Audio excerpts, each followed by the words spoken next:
Hello everyone. Good morning to all of you.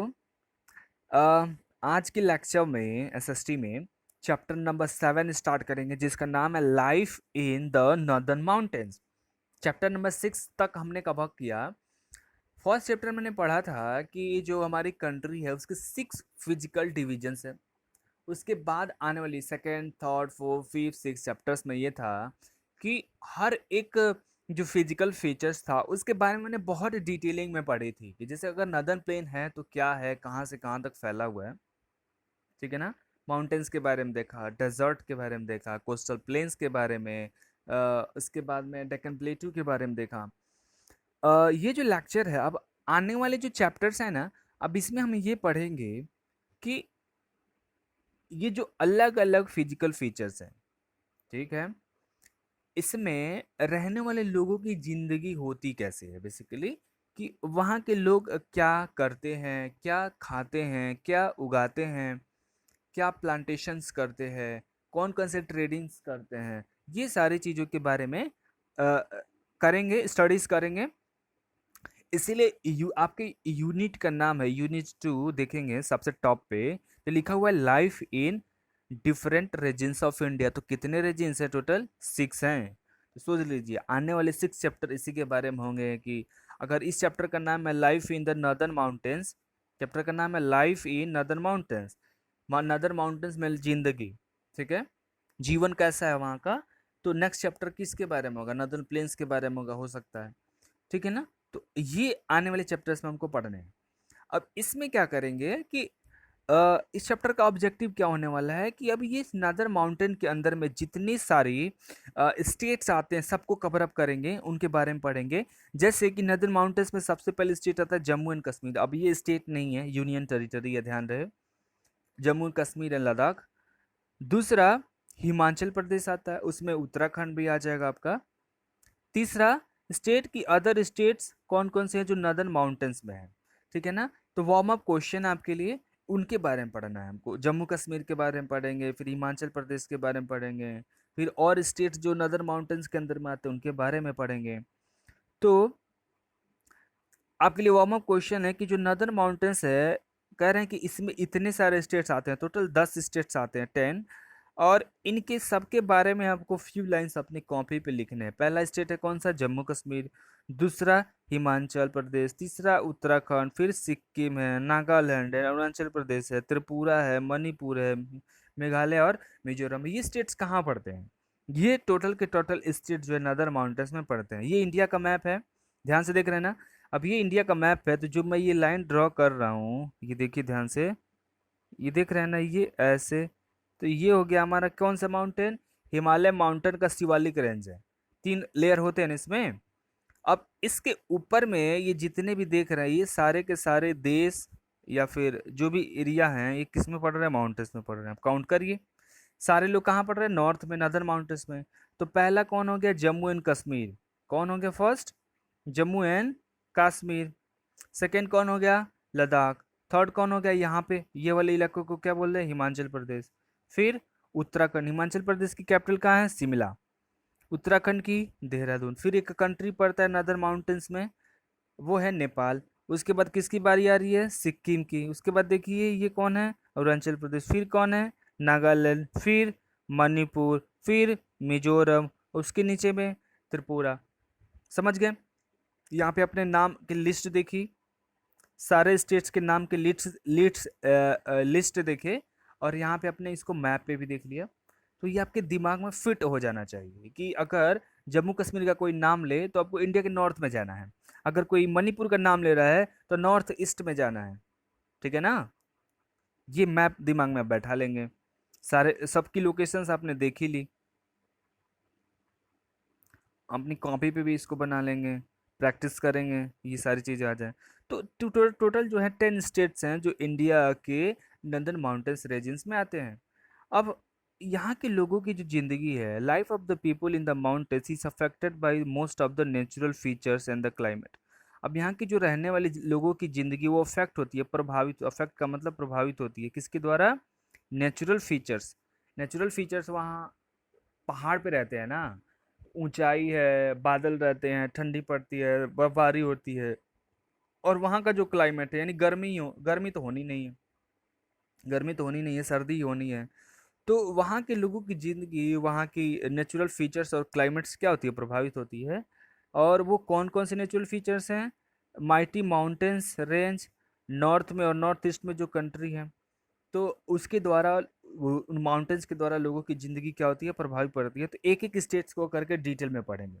सबसे पहले बात करते हैं जम्मू कश्मीर की। जम्मू कश्मीर क्या है? यूटी है। क्या है? यूटी। कैपिटल कहाँ है इसकी? जम्मू में है।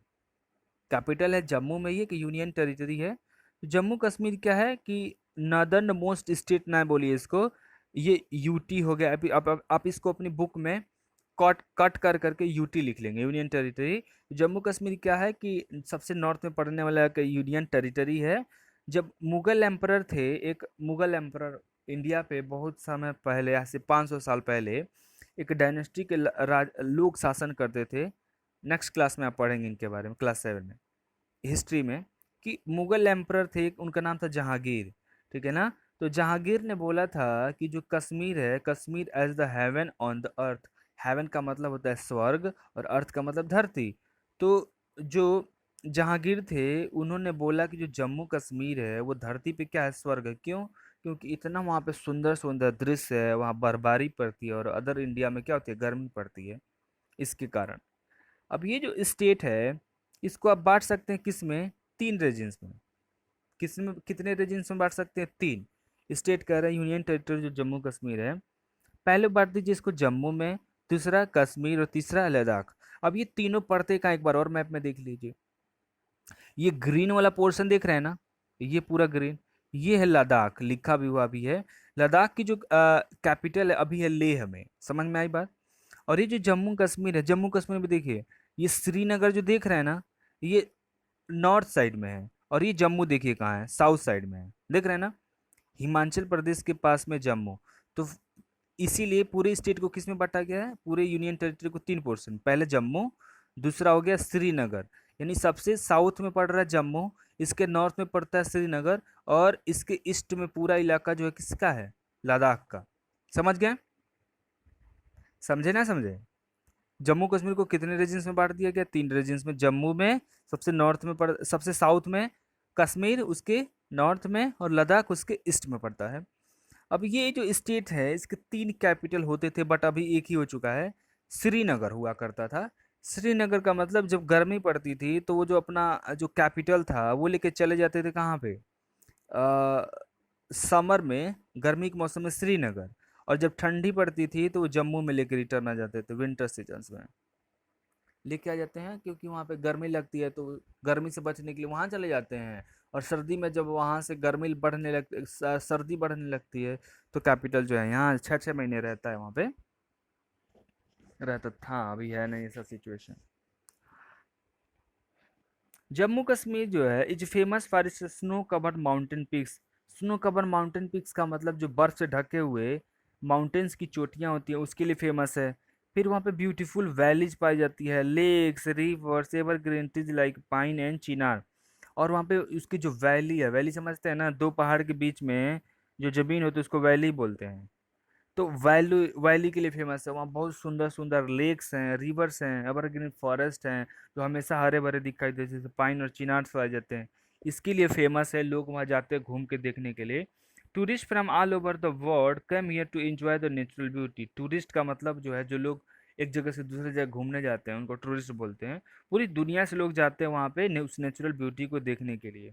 वहाँ पे कई सारी नदियाँ भी हैं, जैसे इंडस नदी बहती है, तावी नदी बहती है, रावी नदी बहती है, चेनाब नदी बहती है। मेजर ये रिवर्स है जो फ्लो करती है इस स्टेट से होकर के। वहाँ पे 2 झील है, बहुत फेमस है। पहले को बोलते हैं डल झील, दूसरे को बोलते हैं वुलर झील। ये फेमस झील है।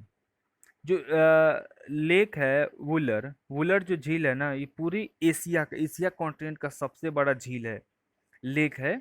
और ये जो डल लेक है, Dal lake is the full of beautiful houseboat. अब जो डल लेक है, इसमें क्या होती है, नाव चलती है। उस नाव में पता है, आपके वहाँ मार्केट लगती होगी ना, कि लोग ऐसे नीचे जमीन पे बैठ करके सब्जी बेचते हैं। वहाँ के लोग डल लेक में क्या करते हैं, नाव में अपनी सब्जी बेचते हैं। नाव में, और जिसको बाजार करना होता है वो भी क्या करते हैं, नाव में ही बैठ करके ट्रेडिंग करते हैं। वहाँ सब्जी खरीदने हो गया, फूल खरीदना हो गया, चावल खरीदना होगा, दाल खरीदना होगा, वो जा करके वहाँ हाउस बोट्स में ही खरीदते हैं। और बहुत सारे लोगों का जो घर है ना वो भी बोट में ही है, वो तैरते रहते हैं वहाँ पे पानी के ऊपर में। बहुत अच्छी जगह है। और वहाँ पे कुछ जो है ये जो हाउस बोट्स टूरिस्ट के हॉस्टल्स के लिए, जब टूरिस्ट जाते हैं तो उनके ठहरने के लिए ये व्यवस्था भी है वहाँ पे। Flat bottom wooden boats are called shikaras. अब जो फ्लैट बॉटन्ड वुडन एक लकड़ी का जो नाव होता है उसका एक नाम है, उसको शिकारा भी बोलते हैं। ये क्या करता है, लेक के ऊपर में, झील के ऊपर में तैरता रहता है। अब लोग क्या करते हैं, फल बेचते हैं, सब्जी बेचते हैं, फ्लावर्स बेचते हैं इसी शिकारा में बैठ करके। शिकारा किसका नाम हो गया, उस नाव का नाम हो गया जो डल लेक में चलती है। क्लाइमेट कैसा होता है वहाँ का, क्या गर्मी होती है वहाँ, देखते हैं। हमारे जैसे बारिश होती है, वही ना सब क्लाइमेट है। तो समर जो होता है यहाँ कूल होता है। समर इतनी गर्मी बिल्कुल नहीं पड़ती है, समर एकदम नॉर्मल है, ठीक ठाक है। लेकिन विंटर जो है ना चिलिंग कोल्ड है। और ये खत्म होता है मार्च से ले नवंबर से लेके मार्च तक। मतलब कि वहाँ इतनी सर्दी पड़ती है कि आप जम जाओगे, आपका ब्लड जो है जम जाएगा, आपको फ्रीजिंग कोल्ड लगती है। वहाँ की जो हवा होती है, हवा बहुत ठंडी होती है, वहाँ बर्फबारी पड़ती है, रेनफॉल होता है उसी टाइम में। और रेनफॉल किसकी होती है, बर्फ़ की रेनफॉल होती है। और जब वार्मर वेदर होता है, वार्मर वेदर से यानी उनके वहाँ गर्मी कब स्टार्ट होता है, मिडिल ऑफ द मार्च और जुलाई तक चलता है। लेकिन ये टाइम में क्या होता है कि there is a lot of rain leading to the landslides. वहाँ पे इतनी बारिश होती है गर्मी के मौसम में। जैसे अभी हमारे वहाँ आप देख रहे होंगे, कल भी बारिश हो रही थी, आज भी बारिश हो रही थी। क्यों हो रही थी, क्योंकि ये मानसून के थ्रू अभी वही टाइम चल रहा है, बारिश का मौसम। इसको रेनिंग सीजन बोलते हैं। ये कब तक चलेगा, ये मार्च से शुरू है ना, ये जुलाई तक जम्मू कश्मीर में ख़त्म होता है, लेकिन हमारे वहाँ सितंबर तक चलेगा यूपी में और बिहार में। ठीक है। तो वहाँ पे जब बारिश होती है जुलाई में, ख़त्म जुलाई का महीना चल भी रहा है, ख़त्म हो जाएगा वहाँ तक, तो बहुत ज़्यादा लैंडस्लाइड होता है। लैंडस्लाइड का मतलब कि मान लीजिए ये रोड बना हुआ है, ठीक है, पहाड़ को काट करके रोड बनाएंगे। जब पानी गिरती है ना तो ये कोई भी चीज़ जो है हार्ड सरफेस डिकम्पोज होती है। डिकम्पोज होते होते क्या हो जाएगा, गड्ढा बन जाएगा, टूट के गिर जाएगा। तो इसी को बोलते हैं लैंडस्लाइड्स। जब बहुत बड़े बड़े रोड्स के रोड या फिर बहुत बड़े बड़े पत्थर टूट के गिर जाते हैं अपनी जगह से, उनको बोलते हैं लैंड स्लाइड्स बोलते हैं। ठीक है ना। तो ये सारी चीज़ें जो है वहाँ पे होती रहती हैं। कौन कौन सी जगह पे आप घूमने जा सकते हैं, प्लेसेस टू बी, वहाँ आप जा सकते हैं, श्रीनगर, गुलमर्ग जा सकते हैं, पहलगाम जा सकते हैं। ये फेमस टूरिस्ट प्लेसेस हैं स्टेट्स के। पीपुल जाते हैं गुलमर्ग में किस बात के लिए, स्कीइंग के लिए। स्कीइंग समझते हैं, बर्फ जैसे जमीन पे क्या करते हैं बच्चे लोग, वो साइकिल चलाते हैं ना पैडल वाली, सेम तरीके से जहाँ पे बहुत ज़्यादा बर्फ़ ही जमा हुआ है तो वहाँ पे लोग क्या करते हैं, यहाँ पे एक छड़ी ले लेते हैं और पैर में ऐसे बूट पहन लेते हैं। यहाँ पे पैर अपना बांध लिए और इस पे सरकते हैं, इस छड़ी की सहायता से हाथ में डंडा ले लिए और इसकी सहायता से क्या करते हैं, इस पे सरकते रहते हैं। इसी को बोलते हैं स्कीइंग। तो गुलमर्ग में ये होता है। और आइस स्केटिंग होता है वहाँ पे भी। आइस स्केटिंग गेम है ये बेसिकली, ये लोग करने के लिए जाते हैं। और ये जो स्टेट्स है ये फेमस है वहाँ के गार्डन्स के लिए, बगीचे भी हैं, जैसे कि एक शालीमार बाग है, निशात बाग है, चाशमी शाही, इंदिरा गांधी ट्यूलिप गार्डन्स है। ये गार्डन भी फेमस के लिए अपनी नेचुरल ब्यूटी के लिए, बहुत सुंदर सुंदर यहाँ फूल वगैरह वगैरह पाए जाते हैं। होपफुली आपको समझ में आएगा लेक्चर। आप क्या करेंगे जब नोट्स बनाएंगे ना, ये सारी चीज़ों को आप कॉपी में नोट कर लेंगे, मैप भी बना लेंगे आप। Thank you, see you next time.